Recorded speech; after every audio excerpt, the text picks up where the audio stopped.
Hoy nos adentraremos en una pregunta que ha intrigado a la humanidad durante siglos. Una pregunta tan antigua como la humanidad misma, presente en nuestros mitos, nuestras religiones y nuestra historia. ¿Qué es el mal? ¿De dónde viene? ¿Y por qué persiste? En su esencia, el mal es el acto intencional, la decisión fría y calculada, de causar un daño significativo a otros. Un daño que va más allá de lo físico, que alcanza lo emocional y lo psicológico. No se trata de accidentes desafortunados o pequeñas mentiras piadosas. Es una elección consciente, una bifurcación en el camino donde se elige activamente de infligir dolor, ya sea físico o emocional, sufrimiento o destrucción, sembrando caos y desesperación a su paso. El mal es lo opuesto a la empatía, a la compasión, a la capacidad de ponerse en el lugar del otro.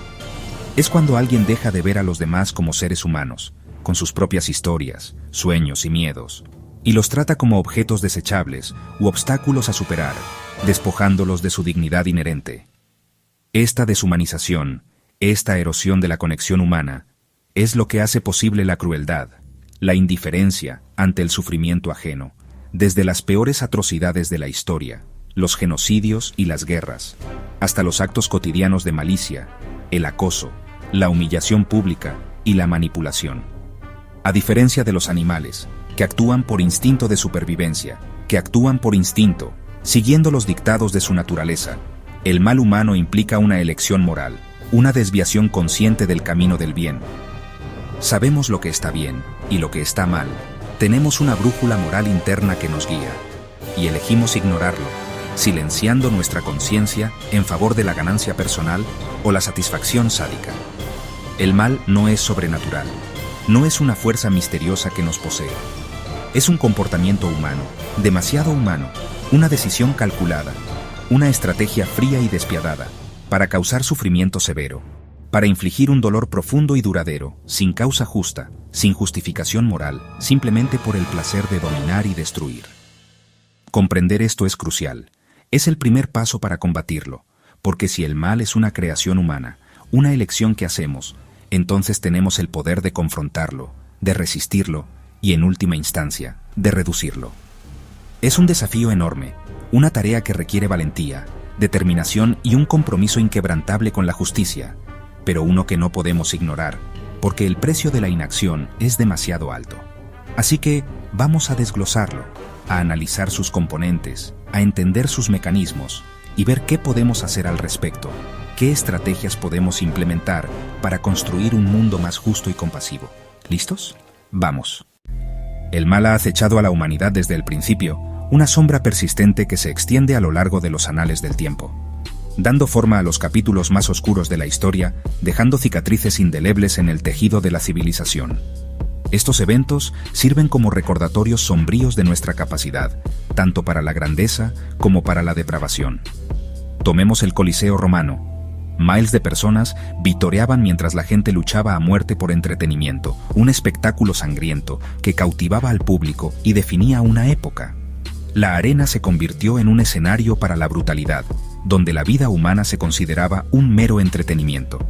Una sociedad que normalizaba la crueldad, donde la empatía y la compasión a menudo se veían eclipsadas por la sed de sangre y la búsqueda de placer sádico. La Inquisición española retorció la fe en una excusa para la tortura, un período oscuro en la historia donde la religión se utilizó como arma para oprimir y silenciar a los disidentes, usando el terror psicológico y la moralidad pervertida, infligiendo un sufrimiento inimaginable en nombre de la justicia divina. Las cámaras de tortura se convirtieron en sinónimo de la Inquisición, un testimonio escalofriante de la capacidad humana para la crueldad. Avancemos rápidamente hasta el Holocausto. Un genocidio sistemático patrocinado por el Estado. Una campaña de exterminio sin precedentes, dirigida a comunidades enteras por su origen étnico y creencias, donde personas comunes se convirtieron en engranajes de una máquina de muerte, cegadas por la ideología y la propaganda, participando en actos de barbarie que desafían la comprensión. Estos horrores comparten un hilo común: la deshumanización. Las víctimas fueron etiquetadas como menos que humanas, bárbaros, herejes, alimañas. Palabras que despojaron a las personas de su humanidad, allanando el camino para la violencia y la opresión. Este truco mental abre la puerta a la crueldad a cualquier escala, permitiendo que personas comunes cometan actos atroces sin remordimiento. La historia muestra que el mal no es solo obra de monstruos. Es un potencial dentro de las sociedades y de nosotros mismos, esperando las condiciones adecuadas, las circunstancias que permitan que nuestros peores instintos tomen el control. ¿La lección? El mal prospera cuando dejamos de ver a los demás como personas, cuando olvidamos nuestra humanidad compartida y sucumbimos a la división y el odio.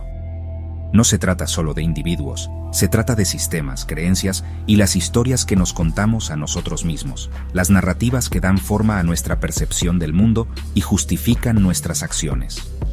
Reconocer estos patrones es el primer paso para romperlos, para desafiar las ideologías opresivas y construir una sociedad más justa y equitativa. Debemos permanecer vigilantes, porque las semillas del mal siempre están presentes, esperando ser sembradas en tiempos de incertidumbre y miedo.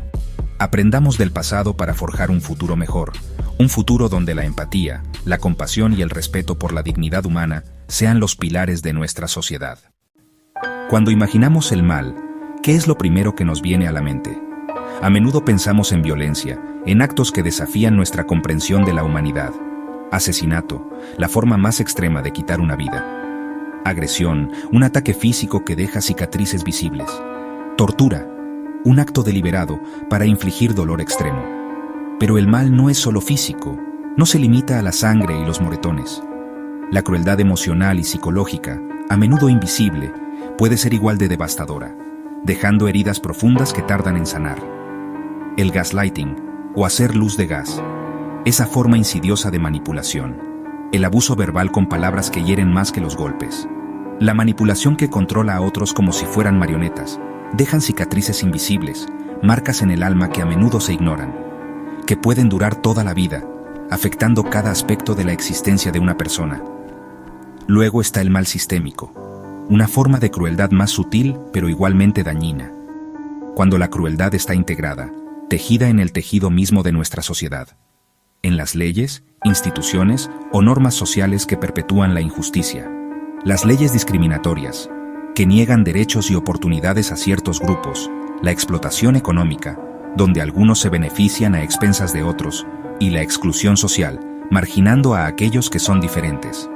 Pueden dañar a grupos enteros durante generaciones, transmitiendo el dolor de padres a hijos. Estas formas de mal se retroalimentan, creando un ciclo vicioso de sufrimiento.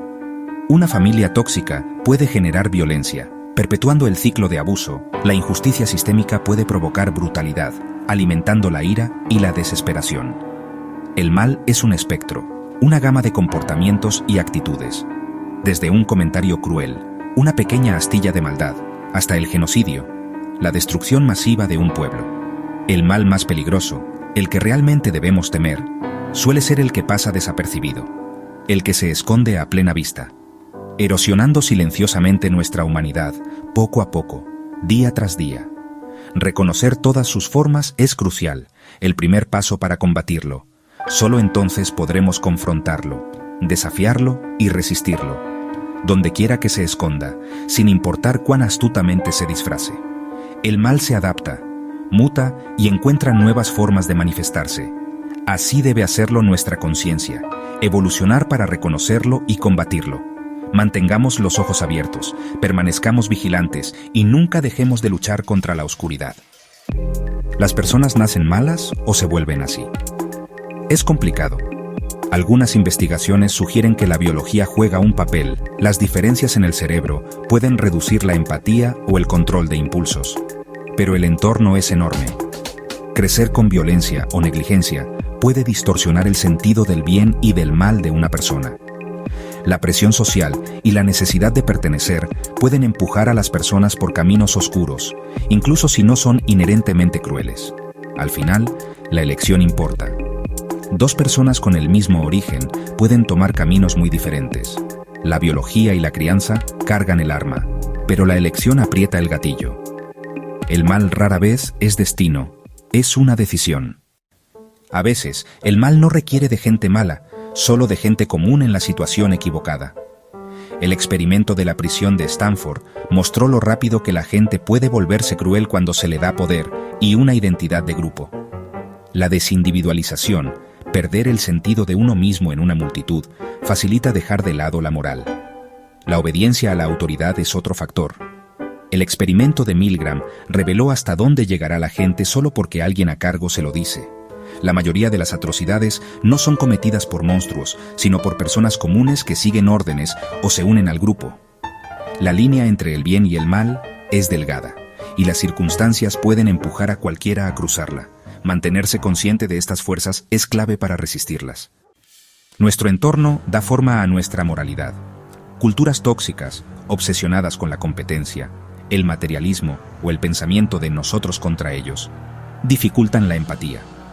Las ideologías pueden inspirar grandeza o justificar la crueldad, especialmente cuando dividen el mundo en campos de buenos y malos. Internet amplifica esto, creando cámaras de eco que refuerzan los prejuicios y radicalizan a las personas. El anonimato en línea reduce la barrera para la crueldad, mientras que las burbujas de filtro nos aíslan de otras perspectivas. Estas dinámicas digitales facilitan la deshumanización y el odio. Para combatir el mal, debemos desafiar las narrativas tóxicas y buscar puntos de vista diversos. Nuestro mundo nos moldea, pero podemos moldearlo de vuelta. La conciencia es nuestra primera defensa. ¿Podemos combatir el mal? Absolutamente, pero requiere un esfuerzo diario. La educación es clave, no solo hechos, sino enseñar empatía, compasión y pensamiento crítico desde una edad temprana. El pensamiento crítico nos ayuda a resistir la propaganda y la obediencia ciega. La valentía moral significa defender lo que es correcto, incluso cuando es difícil o impopular. Pequeños actos, como hablar contra la crueldad o apoyar a los vulnerables, crean efectos en cadena. El mal prospera en el silencio. El coraje lo interrumpe. Comunidades fuertes y conectadas protegen contra el aislamiento y el extremismo. Cuando las personas se sienten vistas y valoradas, es menos probable que caigan en el odio. Construir un mundo mejor comienza con las elecciones diarias. Todos tenemos un papel que desempeñar. Si hay un arma contra el mal, es la empatía. La empatía hace que sea casi imposible dañar a alguien cuyo dolor puedes sentir. Las historias, los libros, las películas y los juegos nos permiten experimentar otras vidas y ampliar nuestra comprensión. El contacto directo con personas diferentes a nosotros rompe estereotipos y construye conexiones reales. Sal de tu burbuja, escucha y comparte historias. La escucha activa, realmente escuchar a los demás, muestra respeto y tiende puentes. La empatía no es pasiva. Es una habilidad que podemos practicar y fortalecer. Cuanto más nos conectamos, más difícil es deshumanizar. La empatía es la kriptonita de la crueldad. Usémosla. Hemos contemplado el abismo del mal humano y hemos aprendido que no es un monstruo, sino una posibilidad humana. El mal es una elección moldeada por la biología, la crianza, la sociedad y las circunstancias. Comprender sus raíces nos ayuda a combatirlo de forma más inteligente, no solo con más fuerza. El antídoto: educación, empatía, valentía y comunidad. Cada acto de bondad es una pequeña victoria contra la oscuridad. Todos tenemos una sombra, pero también tenemos el poder de elegir la luz. La lucha contra el mal es la lucha por nuestra propia humanidad. Gracias por acompañarnos. Sigamos pensando y sigamos eligiendo el bien.